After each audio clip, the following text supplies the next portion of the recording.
never made it, but I know what it takes. I'm motivated by a mix of emotion. Got my statement, and I'm reading it slow so I can understand it fully. Appreciate my standing, go out of this world and right on time. Oh, never in my life have I seen the sky light up like this. I'm far away from Earth and I wanna know if you exist. Mission control, do you read me? Send me my coordinates lately. Mission control, am I drifting? Tie me to someone who will love me, yeah. Wait, I think I'll last a bit longer. Find another reason to breathe this air. Welcome everyone. Welcome everyone. Welcome everyone to another Ref Brandon and the Todd Family YouTube video.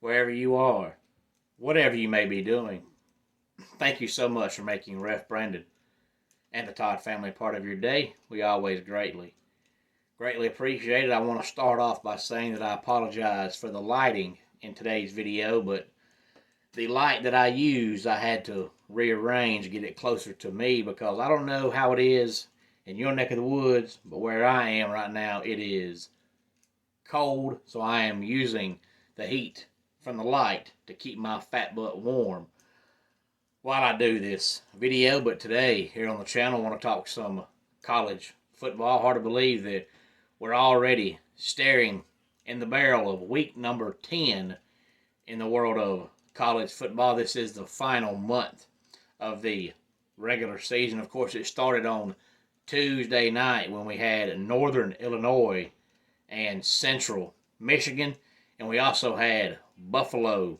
and Toledo. And then last night we had Ball State and Bowling Green and Kent State and Akron.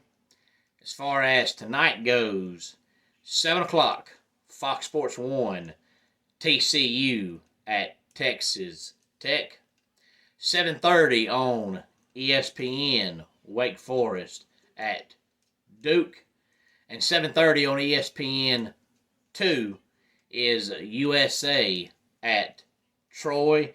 And in case you do not know, USA is the University of South Alabama. That is where former Gamecock quarterback Jake Ninehead spent his final years in collegiate football after transferring from Columbia, South Carolina.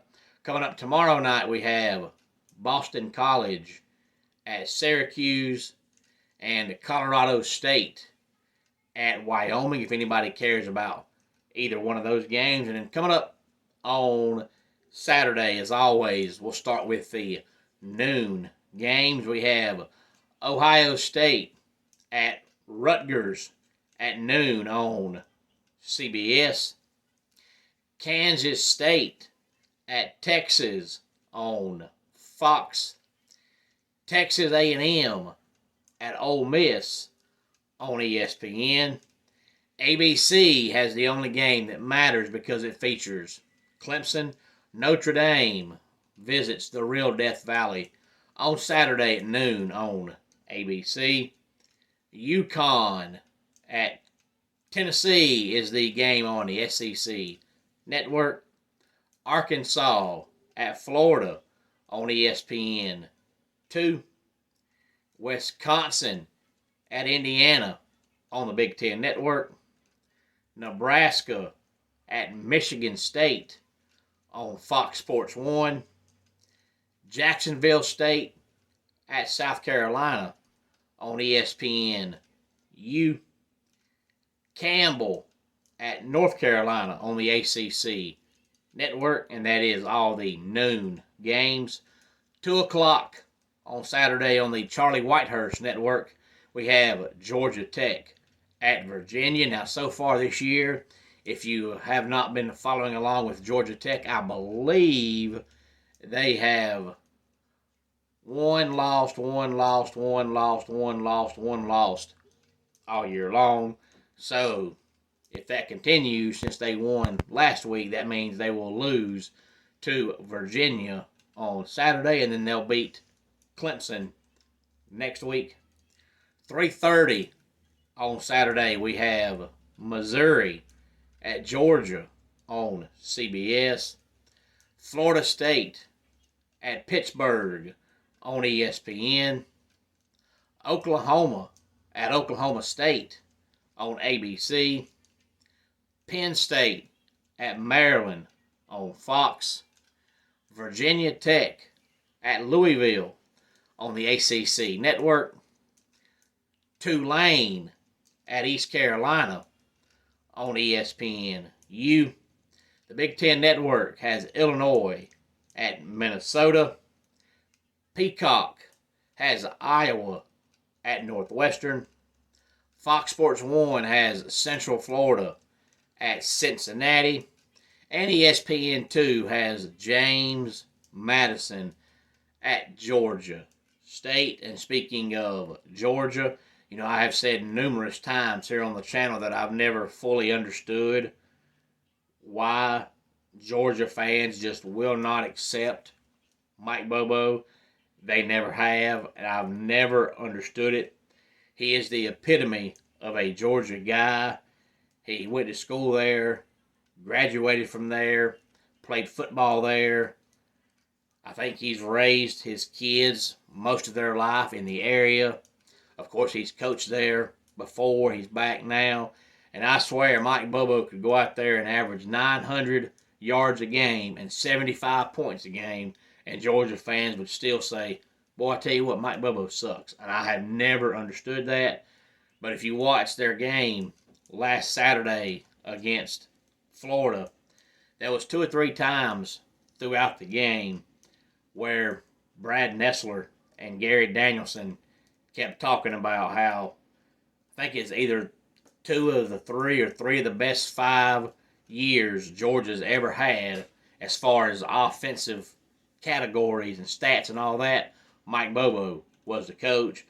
And I did not know that, but I did know, and I've mentioned before, that the best year Georgia's ever had in the history of their program on offense, Mike Bobo was the play caller. And this was before they had the talent they have now.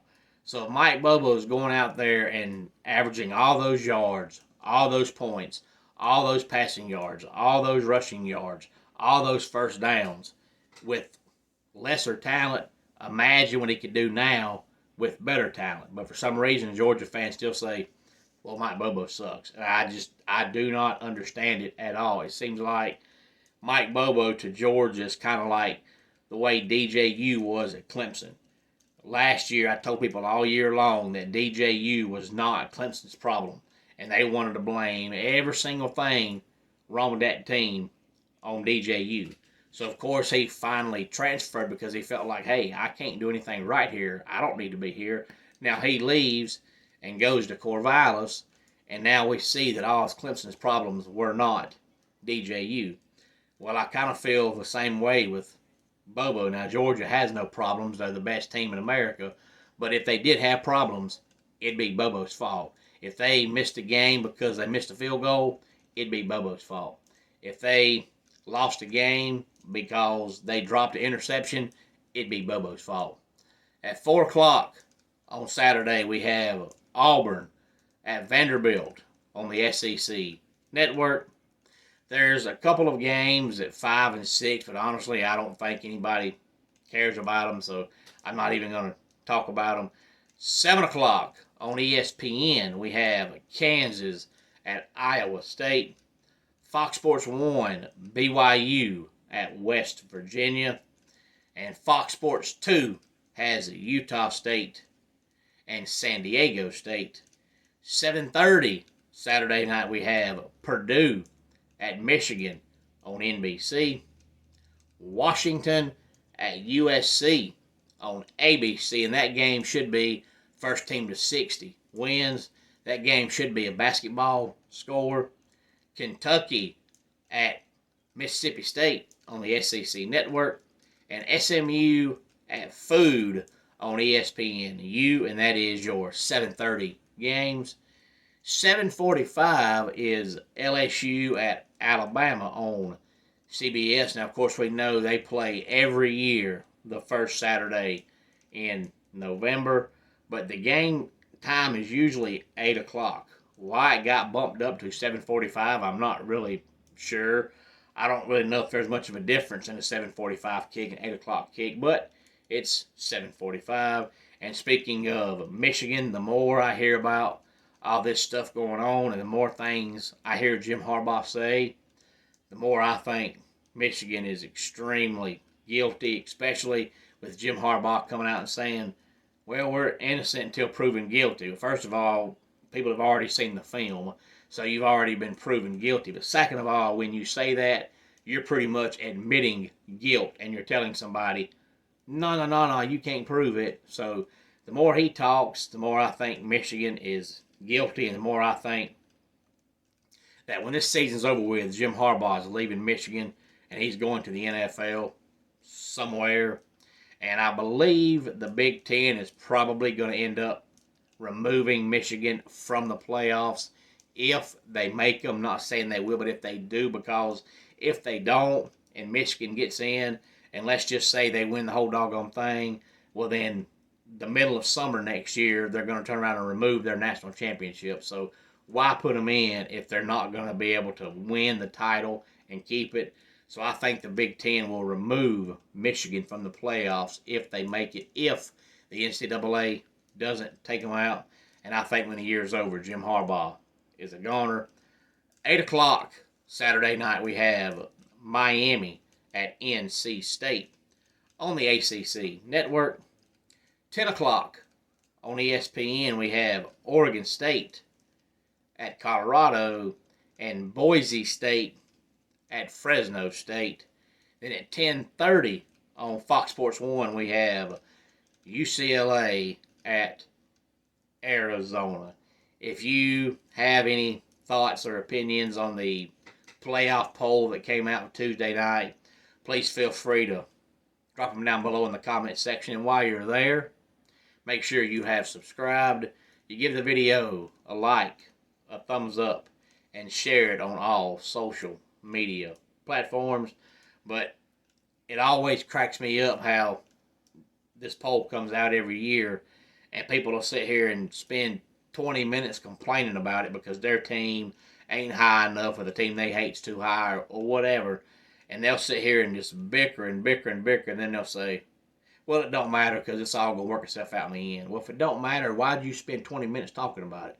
But that tells you why they have all these different polls and all these different voting type things, because people get worked up over them. If it really truly doesn't matter who's ranked where in week one, why even waste your time talking about it? Because you're working yourself into a tizzy about nothing. But I would like to hear your opinions if you have any. But I had said last week that I wouldn't be surprised if Ohio State was number one because they had the two best wins in the country. And that's pretty much what happened. Doesn't mean Ohio State's the best team in the country.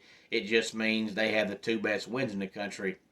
And they do. So it was about what I thought it would be. So really nothing about it surprised me. But of course, you know, if you ask Ohio State fan, they'll complain about where Michigan is. If you ask a Michigan fan, they'll complain about where Ohio State is. If you ask LSU fan, they'll complain about where Alabama is. That's just what fans do. We get all worked up into a tizzy, and then we say, well, it don't mean anything anyway.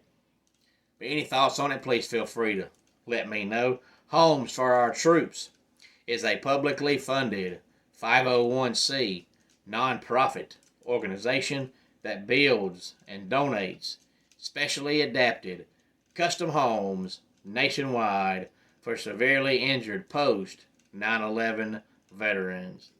Since the 2004 inception, nearly 90 cents of every dollar spent has gone directly to our program services for veterans. Visit at hfotusa.org.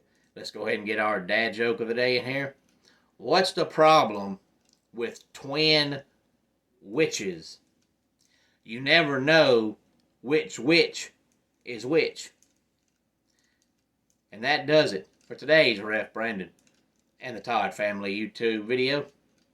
Until next time, it's Ref Brandon saying, just like in pro wrestling, life can be over by the count of 3. Tell your friends and family how much you love them. Bye.